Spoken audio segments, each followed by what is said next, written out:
का स्वागत है। नमस्ते, वंदन, अभिनंदन, सभी को प्रणाम। आज हम पढ़ेंगे मीमांसा दर्शन को, जो कि आस्तिक दर्शन में ही एक है 6 आस्तिक दर्शन में। उसकी डिटेल में जाने के लिए सबसे पहले हम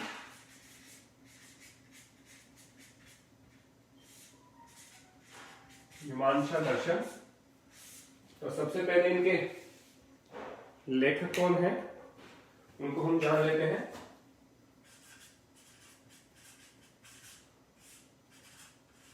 महर्षि जैमिनी। महर्षि जैमिनी इनके ऋषि हैं जिन्होंने इसको रचा है। और महर्षि जैमिनी जो है वो वेद व्यास के शिष्य कहे गए हैं, वेद व्यास जी के शिष्य हैं महर्षि जैमिनी। इनका जो काल की हम बात करें तो महाभारत के समय की ही इनका काल कहा है। तो माने ईसा से 6000 वर्ष पूर्व की बात करें हम, या 6वीं शताब्दी की बात करें, या आज से 5000 साल पहले की हम बात करें, जो गीता का जो काल है, महाभारत का जो काल है, उसी समय पे महर्षि जैमिनी का प्रादुर्भाव हुआ, उसी समय पे मीमांसा दर्शन की रचना हुई है। अब मीमांसा दर्शन पूरी तरह से वेद के ऊपर आधारित है। वेद के ऊपर आधारित ये दर्शन है, आस्तिक दर्शन है। वेद को मानता है, पूरी तरह से फॉलो करता है, और वेद के को फॉलो ही नहीं करता, पूरी तरह से वेद के ऊपर आधारित है। अब वेद के दो विषय मुख्य रूप से कहे हैं, एक कर्मकांड और दूसरा ज्ञान कांड। पूरे वेदों में दो ही बातें मुख्य रूप से कही गई हैं, ज्ञान कांड और कर्म कांड। तो जो मीमांसा दर्शन है उसमें कर्म कांड की बात की गई है, और जो ज्ञान कांड है वो वेदांत दर्शन में उसकी बात की गई, जिसको ब्रह्मसूत्र, जिसको हम पढ़ेंगे। तो ज्ञान कांड को हम कल पढ़ेंगे, लेकिन आज हम कर्म कांड को पढ़ेंगे। तो कर्म कांड इसलिए बताया गया है क्योंकि पूरी वेद के ऊपर आधारित है। वेद में किस तरह के कर्म करने चाहिए, देखिए इस दर्शन का आधार भी मोक्ष की प्राप्ति करना ही है, कि मोक्ष कैसे प्राप्त किया जाए। तो मोक्ष योग में कैसे बताया कि योग की कौन सी विधियों को अपना करके, कौन सी टेक्निक है योग में, या कौन से साधन है, कौन सी क्रियाएं हैं जिनको अपनाकर मोक्ष प्राप्त कर सकते हैं। वैसी ही बात मीमांसा दर्शन जब कहता है, तो मीमांसा दर्शन कहता है कि कौन से ऐसे कर्म हैं, कौन से ऐसे सिद्धांत हैं जिनको अपना करके आप मोक्ष को प्राप्त कर सकते हैं। उनमें कितने प्रकार के द्रव्य हैं जो उसमें हेल्प करते हैं, यानी कि मोक्ष प्राप्ति में मनुष्य को हेल्प करते हैं। कौन से प्रमाण हैं, तो 3 रूप से इसकी बात कही गई, प्रमाण विचार, तत्व विचार और धर्म विचार। कि धर्म विचार में कहा गया कि किस प्रकार के धर्म के ऊपर आधारित हमारे कर्म होने चाहिए, जिनको करके हम मोक्ष को प्राप्त कर सकते हैं। इसके बाद इसने बताया कि जो प्रमाण विचार है, किन प्रमाणों को आधार माने हम कर्मों को करते हुए, और कौन से द्रव्य हैं जो इन सारे कर्मों को करवाने में हेल्प करते हैं। तो मुख्य रूप से 5 प्रकार के इसमें जो आपके 6 प्रकार के इसमें प्रमाण माने गए हैं। दूसरा बात करें तत्वों की, तो 7 प्रकार के द्रव्य माने गए हैं तत्व विचार में। और इसमें जो कर्म है वो 5 प्रकार के माने गए हैं। इनकी विस्तृत रूप से चर्चा हम आपके सामने करेंगे। मुख्य रूप से इसका प्रादुर्भाव कैसे हुआ। देखिए, कोई भी आवश्यकता आविष्कार की जननी होती है। अब कोई भी चीज, योग को क्यों, योग दर्शन की रचना क्यों हुई, उस समय पे योग के ऐसे क्रियाक्रम, अष्टांग योग, अभ्यास वगैरह क्रिया योग, इनकी बहुत नितांत आवश्यकता थी। तो उन ऋषियों ने उसकी रचना की। अब कर्म कांड की रचना इसलिए हुई, मीमांसा दर्शन की रचना इसलिए हुई क्योंकि बहुत सारी विषमताएं आ गई थी। पशु बलि पे ज्यादा फोकस हो गया था, लोग यज्ञ को दूसरी नजरिए से देखने लग गए थे, तो बहुत सारे विघटन पैदा हुए। तो यहाँ पे वेद की शिक्षाओं की पुनः रचना, पुनः स्थापना करने का समय था। तो उन ऋषियों ने बताया कि पशु बलि से, या इस प्रकार से पशु बलि से किसी प्रकार का लाभ नहीं होने वाला। तो यज्ञ में पशु बलि को पूरी तरह से निषेध बताया गया। इस तरह की चीजों को उन्होंने खंडन किया। तो आपको पता चला कि ये कर्म नहीं करने हैं और ये कर्म करने हैं। तो मुख्य रूप से उस समय पे जो दोष आए, आपके जो कर्मों में जो दोष आए, उन दोषों को शुद्ध करने के लिए, उनकी बुद्धि की शुद्धि के लिए कर्म कांड के ऊपर एक दर्शन की रचना हुई, जिसका हम वर्णन आपके सामने कर रहे हैं, मीमांसा दर्शन। तो ये पूरा कर्म कांड के ऊपर आधारित दर्शन है, कैसे कर्म हमें करने चाहिए। तो इसके लिए 3 चीजों को इन्होंने आधार बताया है। सबसे पहले प्रमाण विचार। प्रमाण विचार की बात की है। प्रमाण इन्होंने 6 प्रकार के माने हैं। इसके बाद इन्होंने कहा तत्व विचार, इसको द्रव्य कहते हैं। द्रव्य की बात की गई तो 7 प्रकार की इसमें कही। इसके बाद आया धर्म विचार, यानी कि किस प्रकार के कर्म हमें करने चाहिए। इसमें 5 प्रकार के कर्मों की मुख्य रूप से बात की गई है। तो इन तीनों चीजों पे ही हम बात करेंगे। बहुत छोटा है, बहुत विस्तृत नहीं है, और परीक्षा की दृष्टि से बात करें या ज्ञान की दृष्टि से बात करें तो बहुत इसमें बहुत ज्यादा लंबा नहीं है ये, और इसको संक्षिप्त रूप में ही समझने का हम प्रयास करेंगे, क्योंकि उसके बाद जो वेदांत दर्शन है वो काफी लंबा है, उसमें बहुत सारी चीजें हैं, उसको विस्तृत रूप से समझेंगे। तो सबसे पहले प्रमाण विचार पे बात कर लेते हैं। 6 प्रकार के प्रमाण। प्रमाण क्या होता है? जिससे वस्तु का पता चलता है, प्रमाणित होता है, जिससे हम कहें कि आइडेंटिफाई होती है कोई चीज क्या है, तो उसके लिए प्रमाण का यूज किया गया। जिस प्रकार से प्रमाण अनुमान और शब्द आगम की जो बात योग दर्शन में की गई, वैसे न्याय वैशेषिक में की गई है, वैसे ही मीमांसा में की गई है। तो मीमांसा में सबसे पहला प्रमाण कौन सा है? प्रत्यक्ष। दूसरा कौन सा है? अनुमान। तीसरा कौन सा है? उपमान। चौथा कौन सा है? उपमान के बाद शब्द। पांचवा कौन सा है? अर्थापत्ति। छठा कौन सा है?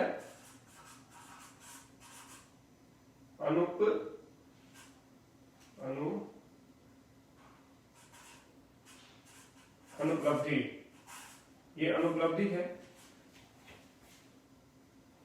अनुपलब्धि। ये 6 प्रकार के प्रमाण कहे गए। अब हम तत्वों को लिख लेते हैं। इसमें तत्वों की संख्या कितनी है?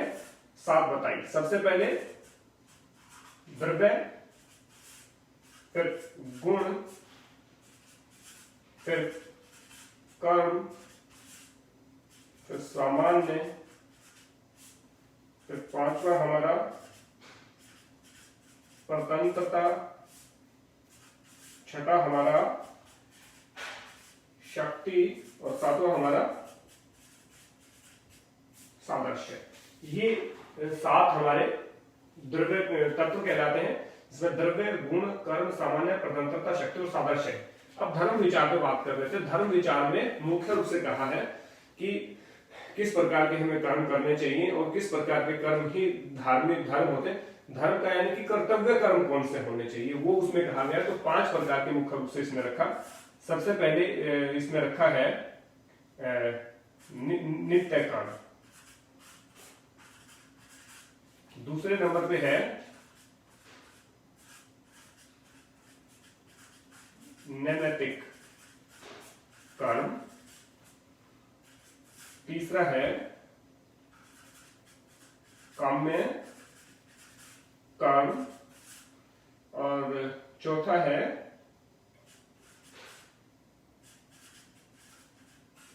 निषिद्ध कर्म, और जो 5वां है वह प्रायश्चित कर्म। पूरा इन्हीं के ऊपर हम बात करेंगे पूरे व्याख्यान में। तो सबसे पहले हमने जाना वेद के ऊपर आधारित है, आस्तिक दर्शन है, वेद को मानता है, मोक्ष को मानता है, ईश्वर को मानता है, आत्मा को मानता है। तो इसमें सारी चीजें हैं, आत्मा, ईश्वर, आत्मा, ईश्वर और वेद, इन तीनों चीजों को मुख्य रूप से माना है इसमें। और महर्षि जैमिनि इसके रचनाकार हैं, जो कि वेद व्यास जी के शिष्य हैं। जो वेद व्यास जिन्होंने महाभारत की, जो गीता की जो लिखित में रचना की, वो वेद व्यास जी के ये हैं। तो समकालीन कहा जाएगा, महाभारत के समकालीन इसका समय है। ज्ञान कांड और कर्म कांड, दो वेदों के, वेद की शिक्षा इन दोनों चीजों पे आधारित है, एक ज्ञान पे, एक कर्म पे। तो ये मुख्य रूप से कर्म के ऊपर आधारित है। तो इसमें प्रमाण विचार, तत्व विचार, धर्म विचार की बात हमने कही। अब इनके ऊपर बात करते हैं, प्रमाण विचार के ऊपर। एक प्रत्यक्ष होता है, मैं पढ़ा रहा हूं, आप पढ़ रहे हैं, सामान्य रूप से प्रत्यक्ष हो रहा है, इसमें किसी प्रमाण की आवश्यकता नहीं है। तो प्रत्यक्ष अपने आप में एक प्रमाण है। मतलब आपको कहते हैं कि क्या हो रहा है, इसका क्या सबूत है। कोई पढ़ा रहा है, कोई खाना खा रहा है, कोई सो रहा है, कोई गाड़ी ड्राइव कर रहा है, तो इसका प्रमाण क्या है। तो प्रत्यक्ष को कोई प्रमाण नहीं। आपके सामने कोई गाड़ी ड्राइव कर रहा है, आपके सामने कोई खाना खा रहा है, आपके सामने कोई सो रहा है, आपके सामने कोई पढ़ा रहा है, वो प्रत्यक्ष चीज होती है। तो वो प्रत्यक्ष हो रहा है, उसको कहते हैं ना प्रत्यक्षम किम प्रमाणम। प्रत्यक्ष को प्रमाण की आवश्यकता नहीं होती, तो प्रत्यक्ष हो गया। उसके बाद अनुमान, किसी चीज को अंदाजे से, अटकल से, कयास से, गैस करके हम चीजें देखते हैं। जैसे पहाड़ पे कोई धुआं उठ रहा है तो हम कहेंगे कि वहां पे आग होगी, लेकिन अनुमान प्रमाण में थोड़ा सा दोष हो जाता है कई बार। उसको पूरी उसका तह तक जाने के लिए पूरा आपको विवेक का आधारित होना चाहिए। जरूरी नहीं कि जहां पे धुआं हो वहां पे आग हो, क्योंकि धुआं धुंध का भी हो सकता है, बादलों का भी हो सकता है। तो अनुमान प्रमाण होता है कि जहां जहां धुआं है वहां वहां आग जरूर होगी, जहां जहां आग है वहां वहां धुआं तो जरूर होगा, लेकिन जहां जहां धुआं होगा वहां जरूरी नहीं कि आग हो। वहां पे अनुमान, ये वहां पे बादलों का कोहरा भी हो सकता है, वो भी आपको कई बार क्या लगता है, धुंध भी कई बार क्या लगता है आपको धुआं है, तो धुआं नहीं होता। तो वो अनुमान प्रमाण का है, जिससे दूर से चीजों को देख करके बताया लगाया जा सके। जैसे पानी का जल स्तर बढ़ गया आपकी नदी में, तो आपको लगा कि पीछे पहाड़ में बारिश हुई होगी, तभी इसका जो पानी का जो नीला रंग था वो मटमैला हो गया है, तो उससे अनुमान आप लगा सकते हैं। अब उपमान क्या है? उपमान होता है किसी चीज को, एक चीज को आपने देखा, आपने गाय को देखा है और नील गाय को नहीं देखा, तो नील गाय और गाय में बहुत ज्यादा सा डिफरेंस नहीं होता। उसी तरह से उसके सींग होते हैं, कदकाठी होती है, कलर भी उसी तरह का लगभग होता है। और आपने गाय को देखा और नील गाय को कभी देखा नहीं है, तो आप गाय को देख करके, और जब नील गाय को कभी खेत में आप देखते हैं तो आपको लगता है कि ये तो गाय की तरह ही है। तो पहले से जो चीज देखी हुई है उसी तरह का अंदाजा लगाना कि ये उस तरह का, इसको उपमान प्रमाण कहा है कि ये उससे मिलती जुलती है, तो ये उसको कहा है उपमान प्रमाण। अब आगे शब्द प्रमाण। अब शब्द प्रमाण दो प्रकार का यहाँ पे कहा है, तो शब्द प्रमाण को मैं एक बार यहाँ पे बता देता हूं। पौरुषे और अपौरुषे। पौरुषे होता है, पौरुषे में देखिए, पौरुषे का मतलब पुरुष, यानी कि जो विश्वसनीय व्यक्ति है, जो गुरु है, जो महात्मा है, जो संत है, जो अनुभवी व्यक्ति है, उनके द्वारा कोई बात कही गई होती है, उसको पौरुषे कहते हैं, पौरुषे शब्द प्रमाण कहते हैं। और अपौरुषे उसे कहते हैं जो वेद के ऊपर आधारित है, वेदों में जिस बात का वर्णन है, वेद वाक्य जिसको कहते हैं, वो अपौरुषे, यानी कि वो उनमें पुरुष का कोई योगदान नहीं है। और पौरुषे यानी कि व्यक्ति के द्वारा कही गई, और अपौरुषे यानी कि विद्वान जो ग्रंथ है, हमारे दर्शन है, वेद है, शास्त्र है, उनमें कही बात को शब्द प्रमाण मानते हैं। तो शब्द प्रमाण के दो मुख्य रूप से भेद होते हैं, पौरुषे और अपौरुषे। अब इसके बाद अर्थापत्ति। अर्थापत्ति होता है, अर्थापत्ति को दो भागों में, अर्थ और उत्पत्ति। अर्थ और उत्पत्ति का मतलब है जिसका कल्पना की जाए, जिस चीज की, किसी विषय की कल्पना करना अर्थापत्ति कहलाती है। अब कैसे करेंगे इसमें आप इसको एक प्रमाण हम देख सकते हैं कि कोई व्यक्ति कह रहा है कि मैंने उपवास रखा हुआ है और मैंने भोजन का त्याग कर रखा है, और उसके बाद आप देख रहे हैं कि वो दिन प्रतिदिन मोटा होता जा रहा है, उसका शरीर बलिष्ठ होता जा रहा है जबकि कमजोर होना चाहिए, तो आपको विरोधाभास लगता है। तो जो विरोधाभास लगता है वो अर्थापत्ति के अंदर आता है।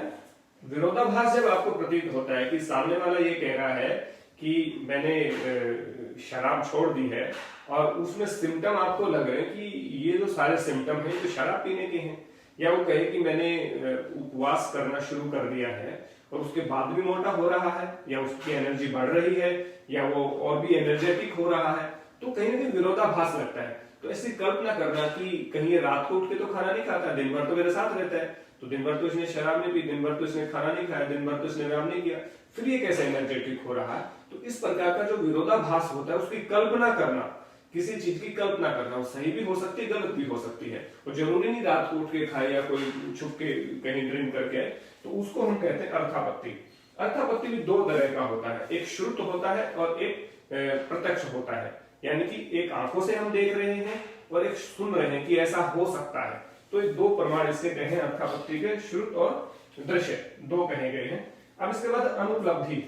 अनुपलब्धि का मतलब है अनुपलब्ध, कहते हैं अनुपलब्धता है, यानी कि शॉर्टेज है किसी की, कोई मार्केट में किसी चीज के भी, सैनिटाइजर की शॉर्टेज हो रखी थी, मास्क की शॉर्टेज हो रखी थी, तो किसी चीज की अनुपलब्धि होना, यानी कि वो उपलब्ध ना होना, उसको अनुपलब्धि कहते हैं।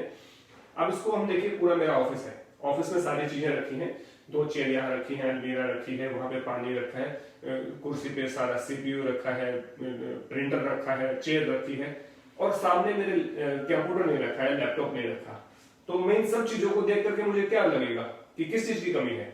मैं कहूंगा अरे मेरे यहाँ तो लैपटॉप की कमी है या कंप्यूटर की कमी है, ये मैं सोचूंगा।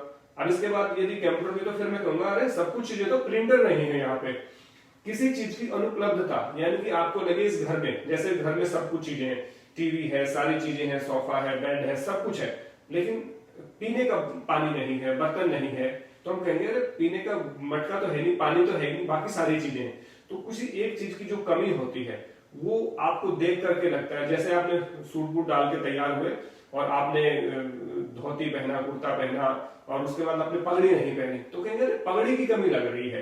या सूट बूट पहन के आए तो उसमें आपने टाई नहीं लगाई, तो कहेंगे सब चीजें तो सही लेकिन टाई नहीं लगाई इन्होंने, तो यहाँ पे इसकी कमी है। तो इस तरह की जो अनुपलब्धता होती है, वीकनेस, कमी होती है, उसको अनुपलब्धि प्रमाण कहते हैं। ठीक है, तो प्रमाण विचार को हमने बात किया, जो 6 प्रकार के प्रमाण है। अब जो तत्व विचार है, ये तत्व विचार को आप इस प्रकार से समझें, इनके अर्थों में जानने की आवश्यकता नहीं है आपको। जो तत्व विचार है यानी कि इनके माध्यम से ही ये गति प्रदान करते हैं। सामान्य रूप से जो व्यक्ति, हम जीवात्मा है, जो भी जीव यहाँ पे आता है और वो जीव कर्म करे, उसके लिए गति करनी पड़ती है, तो कर्म करने के लिए जो प्रेरित करते हैं या कर्म करवाने में जो सहयोग करते हैं, वो ये तत्व होते हैं। द्रव्य के बिना हम काम नहीं कर सकते।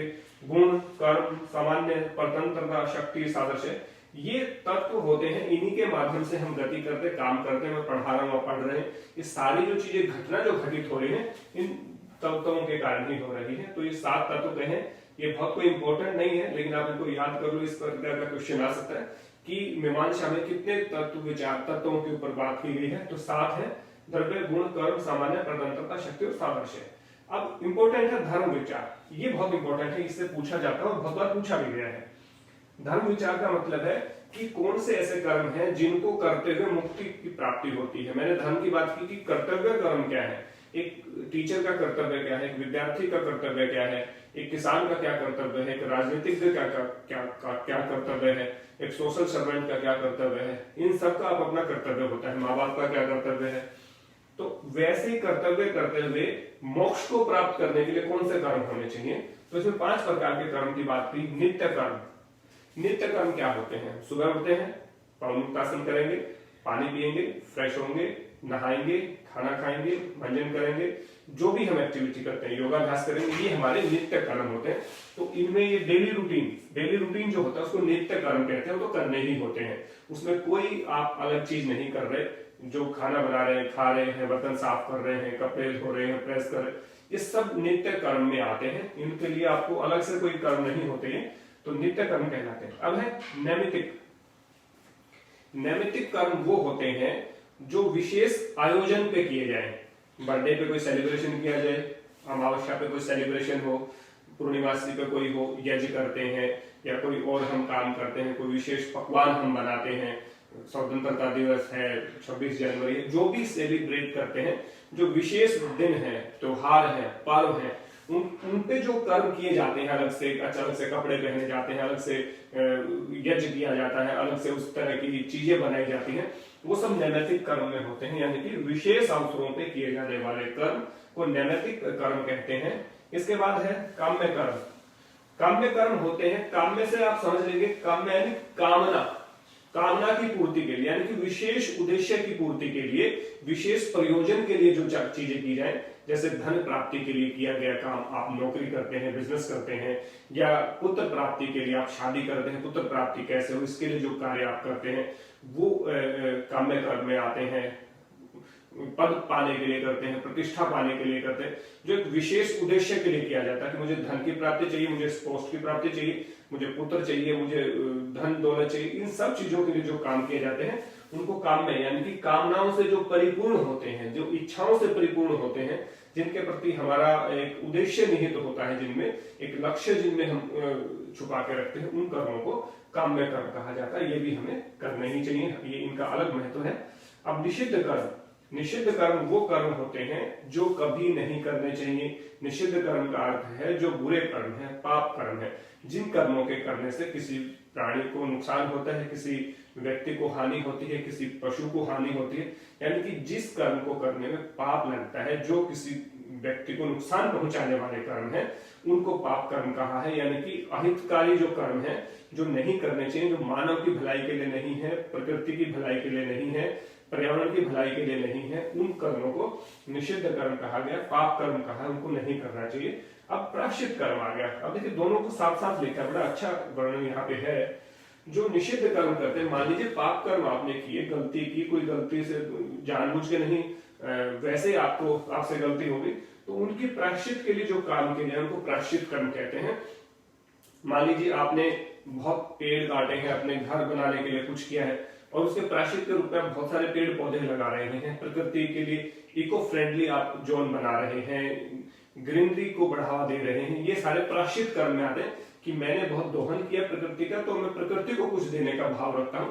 इस प्रकार के जो कर्म होते हैं प्रायश्चित कर्म होते हैं। आपने किसी का बुरा किया, फिर आप उसको प्रायश्चित के लिए आप उसको अपने आप को ऐसा वो करते हैं कि मैं इसको प्रायश्चित कर रहा हूँ, यानी कि अपने आप को सजा देना भी हो सकता है, या उस तरह के काम जो आपके पाप कर्म को कवर करते हैं, या उससे जो प्रायश्चित आपको महसूस हो कि मैंने ये किया तो अब मुझे इसका फल भुगतना चाहिए, उसको दंड स्वरूप भी आप कह सकते हैं, उनको सबको प्रायश्चित कर्म कहा है। तो ये पूरा हमने मीमांसा दर्शन को पढ़ा। तो एक बार फिर इसकी हम डिटेल दे देते हैं। मीमांसा दर्शन आस्तिक दर्शन है, पूरी तरह से वेद पे आधारित है, आस्तिक है, वेद की पूरा फॉलो करता है। कर्म कांड ज्ञान कांड दो होते हैं वेद के, तो कर्म कांड के ऊपर आधारित है। महर्षि जैमिनी इसके रचयिता है, वेद व्यास के जो शिष्य थे, तो इनका जो समय है वो महाभारत के समय रहा। आत्मा ईश्वर वेद तीनों को अच्छे से मानता है। इसमें तीन चीजों को मुख्य रूप से माना, प्रमाण विचार, तत्व विचार, धर्म विचार। प्रत्यक्ष में प्रत्यक्ष, अनुमान, उपमान, शब्द, अर्थापत्ति और अनुपलब्धि को माना गया है। तत्व विचार द्रव्य, गुण, कर्म, सामान्य, स्वतंत्रता, शक्ति और सादृश्य को माना है।